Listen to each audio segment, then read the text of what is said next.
Olá, amada igreja. Hoje estamos mais uma vez juntos com o título da nossa lição, A Armadura de Deus. E esse estudo de hoje está baseado aí no último capítulo dessa carta que estamos estudando a cada domingo, a carta que Paulo escreveu à igreja em Éfeso, e hoje nós estamos exatamente no último capítulo, capítulo 6.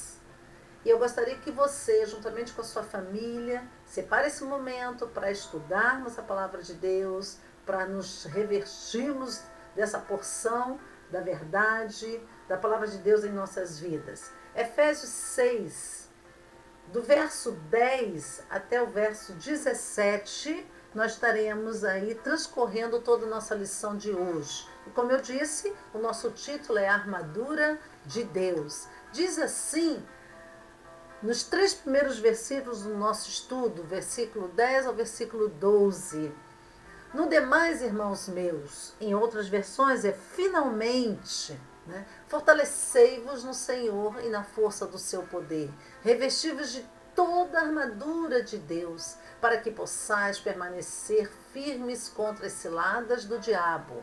Pois não é contra pessoas de carne e sangue que temos de lutar, mas sim contra principados e poderios, contra os príncipes deste mundo de trevas, contra os exércitos espirituais da maldade nas regiões celestiais. Vamos primeiro nos deter a esses 3 primeiros versículos aí dessa passagem do capítulo 6. Eu quero de início, queridos e irmãos, apresentar uma estatística que eu encontrei na revista Veja, com um artigo intitulado A Fé que Move o Brasil. E eu não sei quantos leram essa reportagem, e ali vem trazendo uma estatística a respeito dessa questão da fé, né? Nosso país é um país predominantemente cristão, né? A religião cristã está aqui presente. E aí, baseado nesse contexto, eles levantaram e fizeram uma estatística e disseram o seguinte: 99% dos brasileiros acreditam na existência de Deus. Veja que não é 100%, é 99%, quase 100%, mas ainda tem um grupinho, ateu, que não acredita na existência de Deus. 51% dos brasileiros acreditam na existência do diabo. Ou seja, queridos, 49% não creem que existe esse inimigo das nossas vidas, esse príncipe deste mundo de trevas, como Paulo está falando aí em Efésios. E aqui diz que 81% dos evangélicos creem na existência do diabo, ou seja, 19% não creem. 19% não creem. Queridos, olha, por que eu estou trazendo esta estatística? Porque se no meio cristão, meio daqueles que conhecem a palavra de Deus, ainda existe um número de pessoas que não creem no inimigo das nossas vidas, não creem na existência do diabo, então como poderemos estar preparados para essa tão terrível batalha que Paulo está falando aí na carta aos Efésios? O apóstolo Paulo escreveu sua carta aos Efésios e pediu que os irmãos ali se revestissem de toda a armadura de Deus, porque as suas lutas não seriam nem contra a carne, nem contra o sangue, mas seriam uma batalha espiritual contra o inimigo e seus demônios.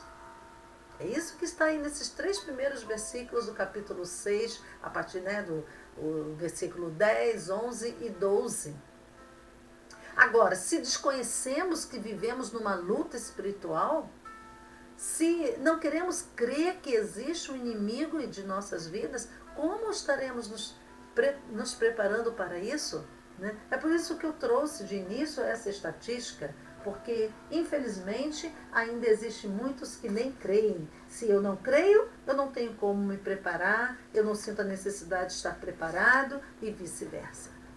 Mas, queridos, eu quero dizer o seguinte, que essa luta que Paulo está descrevendo aí terrível, que os irmãos ali em Efésios precisavam estar preparados, que é uma luta espiritual e não carnal, e não de sangue, isso vale para nós hoje. Com certeza, irmãos. Nós vivemos num mundo onde, nesse exato momento, está acontecendo uma batalha espiritual contra nossas vidas. O inimigo, ele não está satisfeito, o inimigo não está parado, mas ele está trabalhando contra nós. E é por isso que devemos nos revestir com a armadura de Deus. Então, Paulo, ao falar sobre essa batalha, ele vai falar que esse inimigo é terrível, queridos. Ele vai falar que esse inimigo que enfrentamos, ele é astúcio, né? Ele usa de astutícia, né? Astutícia, desculpa, né? Ele usa de ciladas, né? As ciladas do diabo, né? E para isso nós precisamos estar vigilantes, alertas, né? Ele fala que esse inimigo também, ele é poderoso. Ele é poderoso. Nós estamos lutando contra as potestades, né? Ele tem poder. Ele tem poder, né? Nós estamos lutando contra os principados e potestades do mal, né? E ele tem maldade. São forças espirituais do mal, queridos. Então, nós temos que pensar muito. Esse inimigo é como um ladrão que vem só para matar, roubar, destruir, como a palavra de Deus diz ali em João 10:10. Né? Então, precisamos estar conscientes que vivemos numa batalha espiritual. Todo dia, toda hora, todo minuto. E para tanto, então, diante desse quadro descrito aí do inimigo do cristão, qual é a chance, queridos, eu quero perguntar, que nós podemos ter para vencê-lo, se for de forma sozinha? Nenhuma, né? Já estamos totalmente derrotados. Mas é por isso que Paulo, então, vai orientar, aconselhar os irmãos ali em Éfeso, e está nos aconselhando também nos nossos dias, que nós devemos nos revestir com a armadura de Deus. Aí, a partir do versículo 13, nós vemos aí Paulo descrevendo essa armadura. E eu quero me deter, então, nessa lição de hoje, falando sobre cada uma dessas peças que compõem a armadura de Deus, né? A partir do versículo 13 do capítulo 6, Paulo fala assim: por isso, olha, já que vivemos nessa batalha espiritual e precisamos estar preparados contra esse inimigo espiritual, Paulo diz no versículo 13, por isso, tomai toda a armadura de Deus. Veja, queridos, que ele não fala, pega só uma das peças da armadura, né?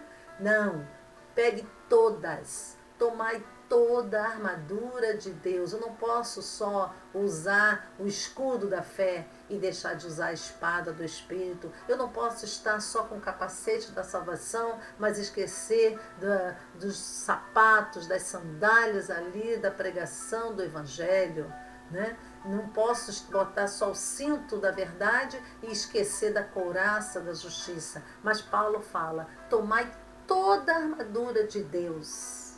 E aí diz assim, para que possais resistir no dia mau e, havendo feito tudo, permanecer firmes. E aí ele começa a partir do versículo 14, descrevendo essa armadura. Eu vou comentar sobre cada peça, mas a partir, né, da cabeça até os pés, né, não seguindo necessariamente os versículos ali descritos por Paulo. Mas a primeira peça que eu quero comentar, queridos, é a respeito do capacete. Paulo, então, vai pegar o que? Ele vai fazer de forma ilustrativa, né, algo que era muito comum, que era usual, que era do dia a dia ali do romano, né, do soldado romano, do povo da sua época, que era o soldado, né, romano.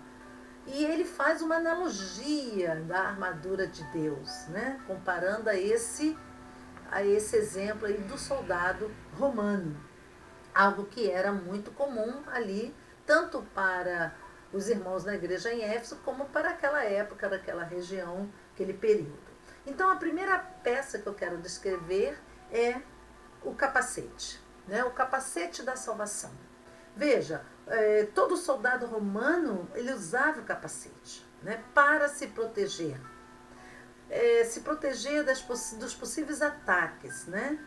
Contra ele, contra a sua cabeça. Porque atacando a cabeça, né, os olhos, obviamente que seria fatal. Então, o capacete é importante para proteger a sua cabeça. E é interessante que o texto diz que esse capacete representa a salvação. Está aqui lá no versículo 17, o finalzinho, diz assim: tomai também o capacete da salvação. Né? E aí, fazendo uma comparação com a questão espiritual, né, esse capacete representa a salvação. Queridos, nós precisamos tomar também o capacete da salvação, como Paulo ali sugere, né, na nossa armadura, na armadura de Deus. E somente a salvação, queridos, é somente através de Jesus Cristo, de Cristo, é que podemos obter a salvação. Né? Em Atos 14, vou pegar aqui na palavra de Deus e você acompanhe conosco, né? Em Atos, capítulo 14, versículo 12, diz assim: e não há salvação em nenhum outro, pois debaixo do céu não há outro nome entre os homens pelo qual devemos ser salvos. Não há salvação em nenhuma outra coisa, em nenhum outro, que não seja em Jesus Cristo, né? Porque em nenhum outro há salvação.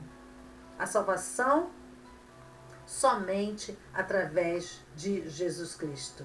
Né? E esse deve ser também o nosso capacete. Né? O capacete está situado na parte mais alta, né, do soldado, do corpo do soldado. Né? E Jesus Cristo também está no mais alto e sublime lugar na destra do Pai, queridos. Né? Intercedendo por nós ali e também aguardando, né, o momento certo para nos buscar, porque é assim que diz a palavra de Deus. Em João, vejam lá, João capítulo 14, do primeiro versículo ao versículo 3, do primeiro versículo ao versículo 3, João 14, passagem bastante conhecida, né? Eu vou estar folheando várias passagens bíblicas para fazer menção a essa armadura de Deus. E aqui em João, capítulo 14, de 1 a 3, diz: não se turbe o vosso coração, crede em Deus, crede também em mim, quer dizer, em Jesus Cristo, né? Na casa de meu pai há muitas moradas, se não fosse assim eu não teria dito, pois vou preparar-vos lugar, e se eu for e vos preparar lugar, virei outra vez e vos levarei para mim, para que onde eu estiver estejais vós também. Então veja, querida, que nós devemos também nos revestir do capacete da salvação. Não se turbe o vosso coração. Jesus nos promete que voltará e nos levará para a presença de Deus. Né? E a segunda peça dessa armadura de Deus é a couraça da justiça. Né? É interessante, essa peça também serve para proteger o soldado, proteger o seu peito, o seu peitoral, né? E representa aqui a justiça de Deus.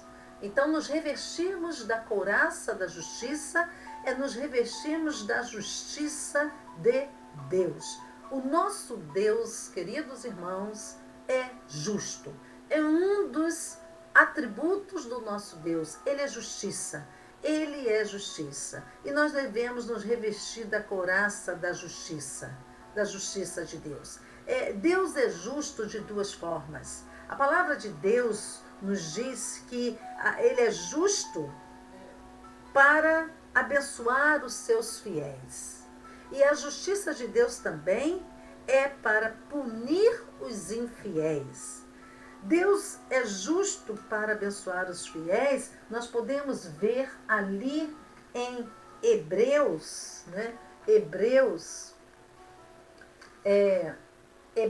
capítulo 6, versículo 10 diz assim: porque Deus não é injusto para se esquecer do vosso trabalho e do amor que mostrastes para com seu nome, pois servistes os santos e ainda os servis. Deus não é injusto, Deus é justo para com aqueles que são fiéis a Ele. Mas Deus também vai usar da sua justiça, desse seu atributo, né, de justiça, para punir os infiéis. E nós podemos ver quando Paulo escreveu à igreja ali em Roma, né, aos romanos, Paulo ali em Romanos capítulo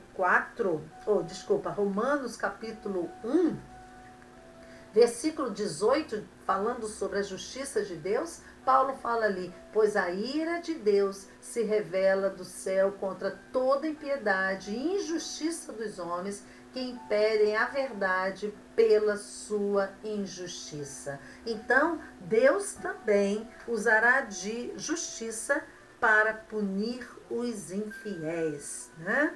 Para punir os infiéis. E nós devemos também, queridos, ter esse desejo de justiça de Deus dentro de nós. Nos revestirmos da couraça da justiça, porque nós devemos também usar de justiça. Lá em Mateus 5, verso 6, se os irmãos estão lembrados, diz: bem-aventurados os que têm sede e fome de quê? De justiça. Não é isso? Porque serão saciados. Então, feliz é aquele que tem sede e fome de justiça. Essa justiça, né, que vem de Deus, essa justiça que é do nosso próprio Deus. Então, devemos nos revestir dessa couraça da justiça. A terceira peça dessa armadura de Deus que nós queremos falar é sobre o cinturão, né? O cinturão da verdade, ou o cinto da verdade, né? O cinto aqui servia, queridos, para os soldados romanos, servia para interligar, né, a parte tanto inferior da roupa, da armadura, quanto a parte superior, né, e ligava o corpo a essa armadura. E aqui no nosso caso ele representa a verdade, cinturão da verdade, né? Paulo diz aqui em Efésios, né?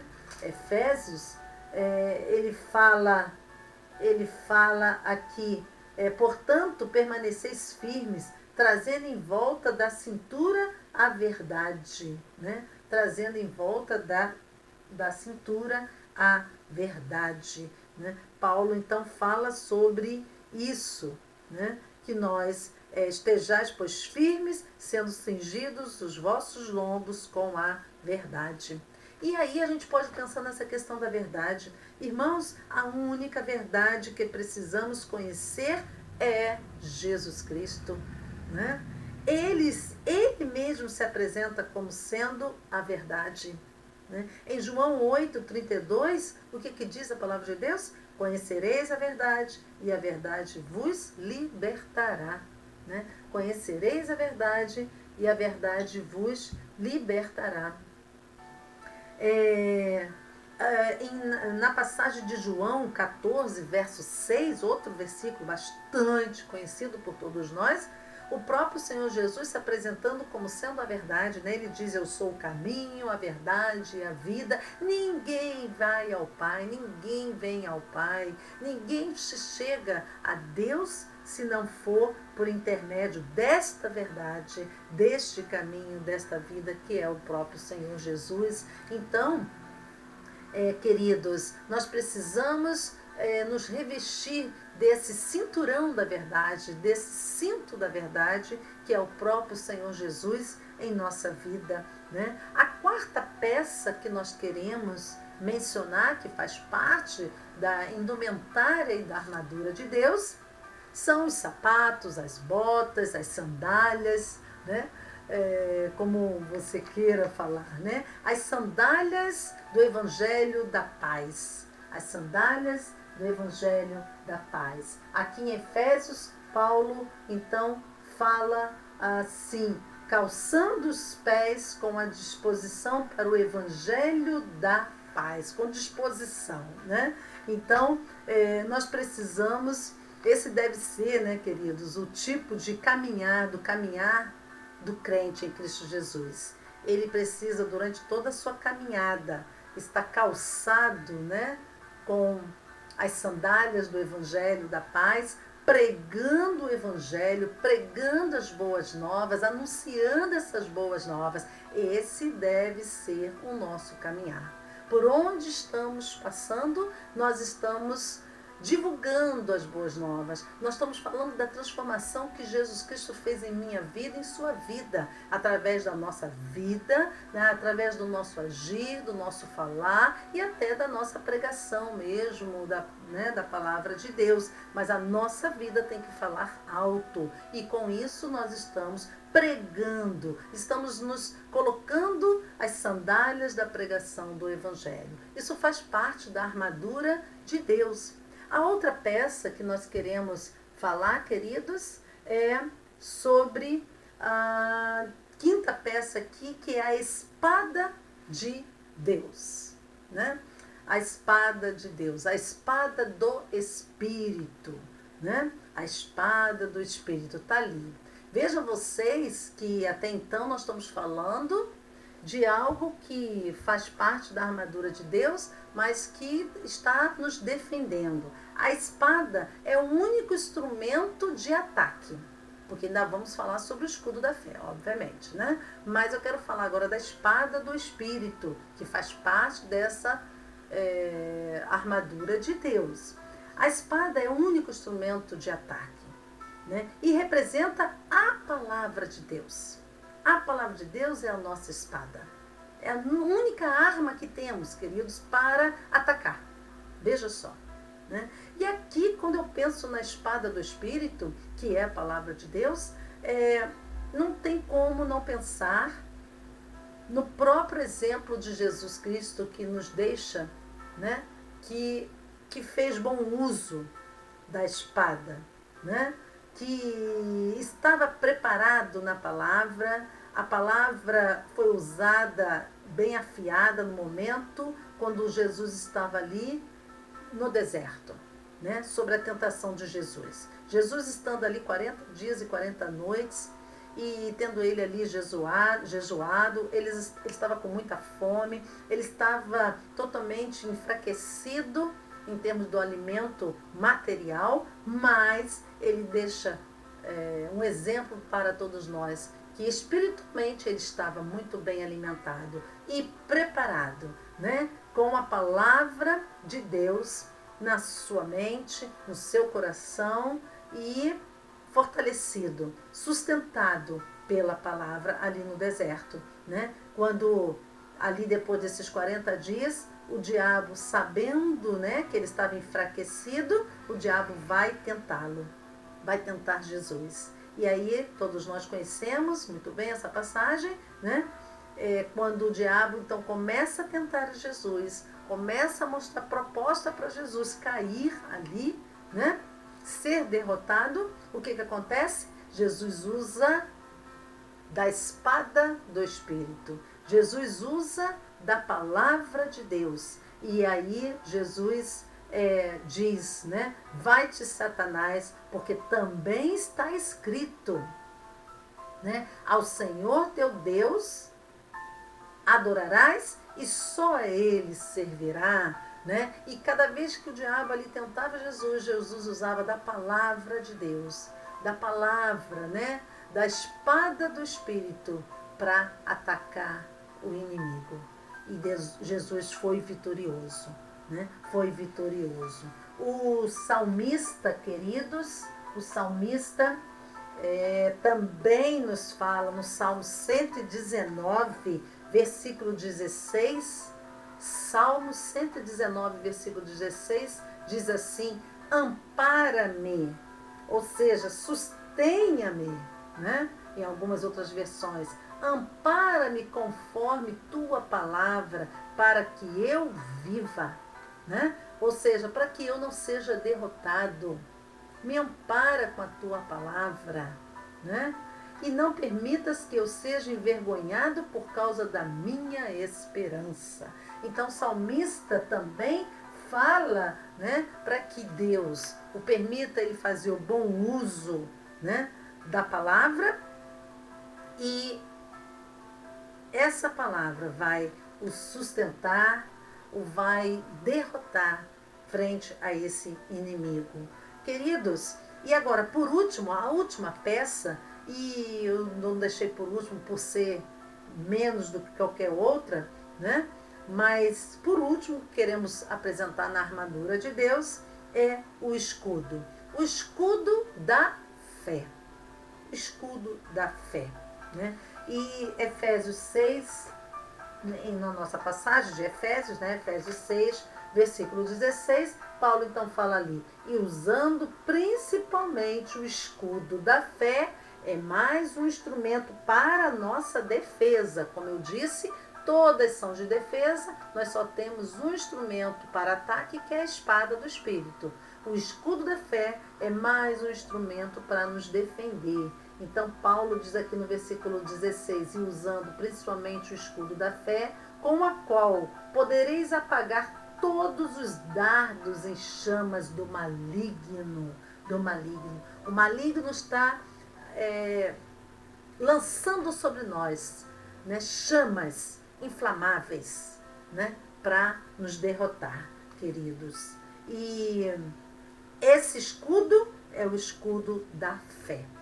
Somente com a fé nós estaremos derrotando o inimigo.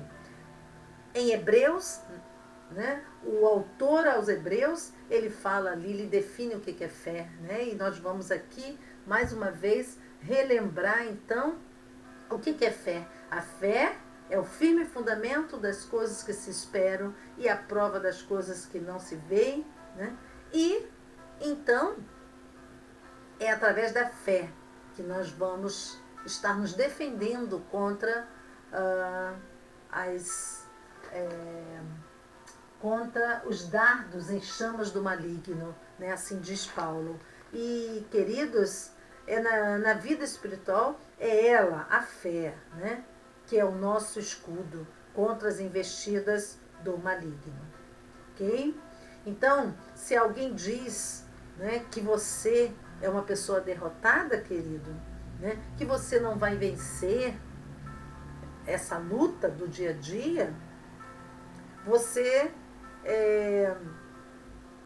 deve pensar como Paulo, né? Lá na carta aos Filipenses disse, posso todas as coisas naquele que me fortalece, né? E Paulo também vai dizer mais à frente que nós somos mais do que vencedores em Cristo Jesus. Então, é com o escudo da fé que eu tenho condições de me defender contra as artimanhas, contra o poder, né, contra os dardos inflamáveis do inimigo contra a nossa vida. Queridos, eu gostaria só de terminar fazendo a seguinte pergunta: você ainda tem dúvida do que significa cada peça da armadura de Deus? Tem dúvida? E uma outra coisa que eu gostaria que você pensasse comigo